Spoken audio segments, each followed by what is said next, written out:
Vous le savez, pour les aider à avoir de bons résultats de fin d'année, des parents ont recours aux répétiteurs ou aux cours de renforcement organisés dans certains établissements scolaires, un choix qui n'est pas toujours partagé par les responsables du système éducatif ivoirien. Alexis Ouedraogo. Il est 8h10 ce jeudi. Solange est en retard. Elle est élève en classe de 3e au collège moderne de Cocody à Abidjan. Au programme de sa journée, une interrogation d'histoire-géographie. Après l'épreuve reprise des cours, Solange est plutôt à l'aise. Elle nous explique que la veille, elle a travaillé cette leçon avec son professeur de maison. Il la suit depuis sa classe de 6e. J'avais des difficultés en certaines matières. Ça m'a beaucoup aidé, ça fait que j'ai eu à comprendre mes cours, ça va mieux quoi.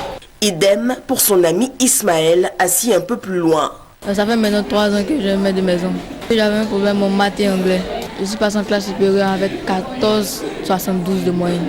Si tous deux se réjouissent de ce suivi dans leur classe, certains élèves, eux, n'en voient pas l'intérêt. Depuis que j'étais au CP, j'ai étudié avec mon papa et puis il m'a appris à étudier seul. Comme je mémorise facilement les leçons, je comprends rapidement. Pour ou contre des cours de renforcement pour les élèves, nous sommes allés dans la rue pour savoir l'opinion des populations. Les enfants aujourd'hui ne s'intéressent pas beaucoup aux études. Donc quand on pense qu'ils sont en classe, or, le plus souvent ils ne suivent pas. Donc on s'est dit que bon, ce qu'ils ont entendu plus ou moins en classe, si à la maison quelqu'un vient pour répéter, au moins le minimum sera enregistré. Les enfants, ils ne sont pas suffisamment aguerris. Il faut pouvoir les encadrer. Donc ça fait que on a toujours recours à des gens pour s'occuper de leur éducation. Madame Soumaoro Vita Adjamé, elle est mère de 7 enfants dont l'aîné est en licence de droit. Pour l'encadrement de ses enfants, elle a toujours eu recours à des professeurs de maison. Jusqu'à l'année dernière, j'ai toujours pris des répétiteurs pour les suivre. Bon, cette année, j'ai décidé de les suivre moi-même. Tout le monde sait lire le français, tout le monde sait écrire. Mais comment donner à l'enfant pour qu'il arrive à assimiler facilement? Tous les enfants n'assimilent pas de la même manière. Bon, est-ce que lui, là, il connaît la méthodologie qu'il faut adopter pour tel enfant ou tel enfant? Méthodologie, le mot est lâché. Quelle approche pédagogique et quel enseignant pour encadrer les élèves à domicile? Un gars qui a fait la terminale il y a 2 ans, il y a 3 ans, et puis il devient répétiteur. Mais le programme que lui a retenu de sa terminale peut être tout à fait différent. Résultat, très souvent, il mélange plutôt l'enfant.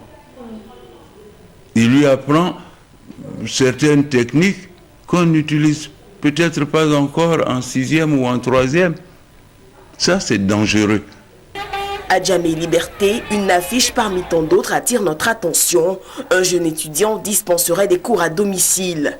Nous l'appelons pour un entretien. Informé du sujet de notre enquête, il ne viendra jamais à ce rendez-vous. La plupart des auteurs de ces affiches sont des anciens bacheliers ou étudiants. Ils n'ont en général aucune aptitude à encadrer les enfants. Pour eux, l'affaire représente juste le moyen de se faire de l'argent. Face à cette situation, le gouvernement essaie de recadrer les choses, à commencer par les cours de renforcement au sein des établissements scolaires. Ce qui est recommandé, c'est des cours de renforcement qui sont organisés sous la coupole même de l'administration, qui a un regard et qui essaie de faire de telle sorte qu'il n'y ait pas de dérapage. Meya Kwame est directeur des écoles, lycées et collèges de Côte d'Ivoire. Il dénonce la conduite de certains enseignants qui obligent les enfants à des cours de renforcement. Certains enseignants veulent absolument justifier l'existence et la nécessité de cours de renforcement. Et donc, ils organisent ces cours, de préférence en dehors des emplois du temps. Et puis le jour de l'évaluation, c'est ce qui a été vu en exercice pendant le renforcement. C'est ça qui sert comme sujet d'évaluation. C'est de la tricherie. Pour Meya Kwame, il faut une réelle collaboration entre parents d'élèves et acteurs du secteur pour ne pas aller à des échecs scolaires. Vous prenez une classe de CP1, une classe de CP2, hop, renforcement. Mais renforcement de quoi? Dans une classe de CP1 ou de CP2? Peut-être que ce n'est pas nécessaire. Il y a également les parents qui qui font la présomption que leur enfant ne travaille pas assez, il a besoin de cours de renforcement. Mais on le fait par qui? Et sur quelle base le papa ou la maman décrète que l'enfant a besoin de cours de renforcement? Tout cela demande à être encadré, parce que n'importe qui ne peut pas présumer que n'importe quel enfant a besoin de cours de renforcement. Est-ce que pédagogiquement c'est bon pour l'enfant? Il faut veiller à ne pas surcharger outre mesure l'enfant.